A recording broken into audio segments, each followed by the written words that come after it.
नमस्ते, स्वागत छ यहाँलाई नेपाली फ्यामिली किचनमा। आज म एकदमै फरक तर एकदमै मिठो रेसिपी बनाएर देखाउन गइरहेको छु। यदि तपाईले यो रेसिपीलाई पहिला पनि ट्राई गर्नु भएको छैन भने यो रेसिपी हेरेर एकपल्ट भने पक्कै ट्राई गर्नुहोस् है। मलाई विश्वास छ तपाईलाई यसको एकदमै मिठो स्वाद धेरै नै मन पर्नेछ। साथै तपाईलाई हाम्रो रेसिपी मन पर्यो भने भिडियोको तल रहेको लाइक बटनलाई प्रेस गर्न नभुल्नु होला। आफ्नो साथीभाइ र परिवारलाई यो भिडियो शेयर गर्नुहोला र तपाई नयाँ हुनुहुन्छ अथवा यो च्यानललाई सब्स्क्राइब पनि गर्नुभएको छैन भने च्यानललाई सब्स्क्राइब गर्नुहोला। सुरु गरौँ आजको हाम्रो किमा मटरको रेसिपी। यसको लागि सबैभन्दा पहिला मैले लिएको छु 750 ग्राम जति किमा गरेको कुखुराको मासु, 1.5 कप जति फ्रेश हरियो मटर। यसको सट्टामा तपाईले फ्रोजन मटरलाई पनि प्रयोग गर्न सक्नुहुन्छ।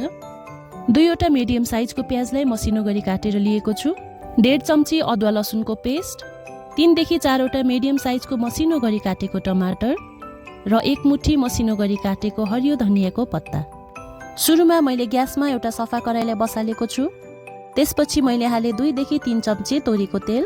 अब तेल हल्का तातो भइसकेपछि मैले आधी चम्ची जिरा फुराएको छु।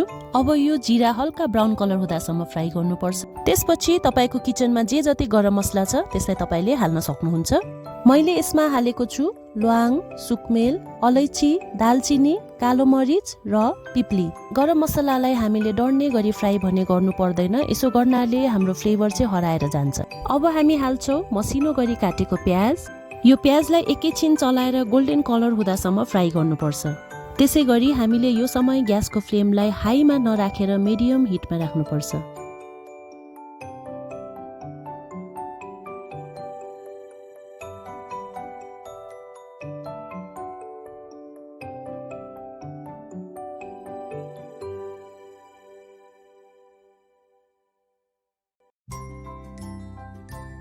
अब हामीले प्याजले मजाले फ्राई गरिसकेपछि त्यसमा हाल्नुपर्छ किमा।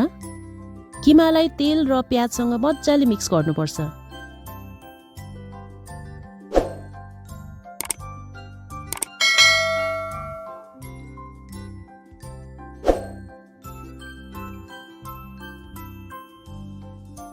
यो किमालाई हामीले मिडियम हिटमा चलाइराख्नुपर्छ। अब हामीले कराईको बिर्को लगाएर केही बेर किमालाई पकाउनु पर्छ। लगभग 4 देखि 5 मिनट किमालाई पकाइसकेपछि हामीले कराईको बिर्को खोल्छौँ। हामी यहाँ हेर्न सक्छौँ यो किमाबाट मजाले पानी निस्किरहेको छ। यसले हामीले अलिक निकै बेर चलाउँछौँ, मिडियम हिटमा पकाउँछौँ।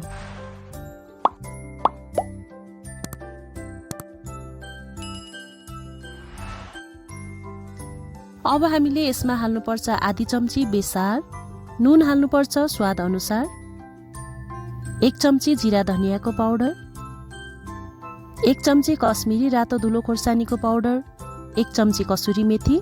यदि तपाईले पिरो खानुहुन्छ भने यो समयमा रातो धुलो खोर्सानी पनि हाल्न सक्नुहुन्छ। मैले चाहिँ हालेको छैन किनभने हामी पिरो खाँदैनौँ। यो सबैलाई मजाले मिक्स गर्नुपर्छ र कराईको बिर्को लगाएर केही बेर पकाउनुपर्छ।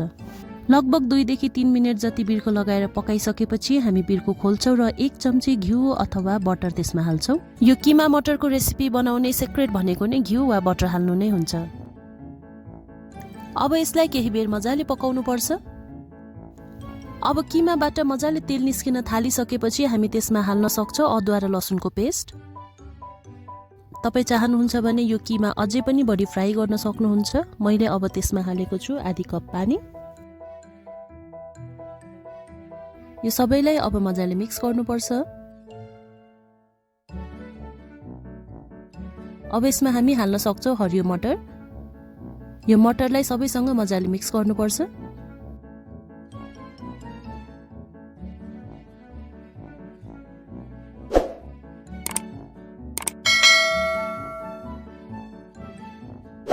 केही बेर मजाले चलाउँदै पकाउँदै गरिसकेपछि अब हामीले त्यसमा हाल्नुपर्छ मसिनो गरी काटेको टमाटर।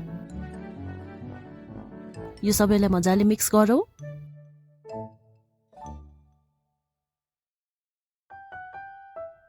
हामीले किमा र मटर मजाले पाक्नको लागि टाइम दिनुपर्ने हुन्छ।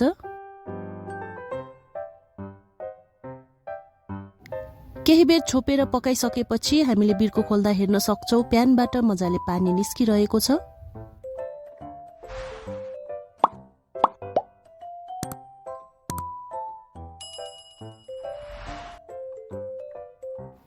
यति बेला हामी हेर्न सक्छौं यो मटर राम्रोसँग पाकेको भने छैन। त्यसैले मैले फेरि पनि आधी कप जति पानी हालेको छु र यो मटरलाई किमासँग पाक्नको लागि छोडिदिएको छु।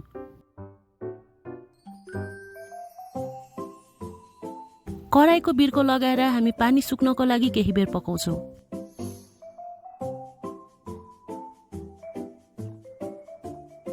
हामी यहाँ हेर्न सक्छौं पानी लगभग सुक्खा भइसकेको छ र यो किमा र मटर पनि लगभग पाकिसकेको छ। अन्तिममा हामीले यसमाथि हाल्छौं आधी चम्ची जति गरम मसलाको धुलो। त्यसैगरी यसको माथिबाट थोरै कसुरी मेथीलाई छर्किन्छौं। त्यसैगरी मसिनो गरी काटेको हरियो धनियाको पत्तालाई पनि हामीले यसको माथिबाट हालेर चलाउँछौं। हामी हेर्न सक्छौं यो किमा र मटरको तरकारी पनि एकदमै राम्रोसँग पाकिसकेको छ। तपाई पनि यो रेसिपी आफ्नो घरमा बनाएर ट्राई गर्न सक्नुहुन्छ र आफ्नो परिवार साथीभाइहरूसँग खाएर रमाउन सक्नुहुन्छ। र तपाईले एकपल्ट यो बनाएर घरमा ट्राई गरिसक्नु भएपछि कस्तो बन्यो भन्ने कुराको फिडब्याक चाहिँ हामीलाई दिन नबिर्सिनुहोस् है त।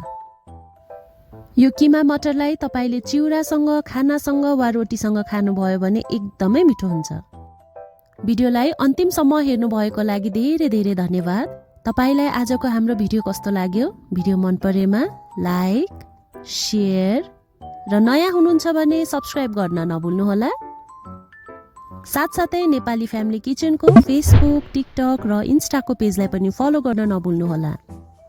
यस्तै मिठो मिठो अनि छिटो छिटो रेसिपीको अरू पनि भिडियो लिएर म फेरि पनि आउने नै छु।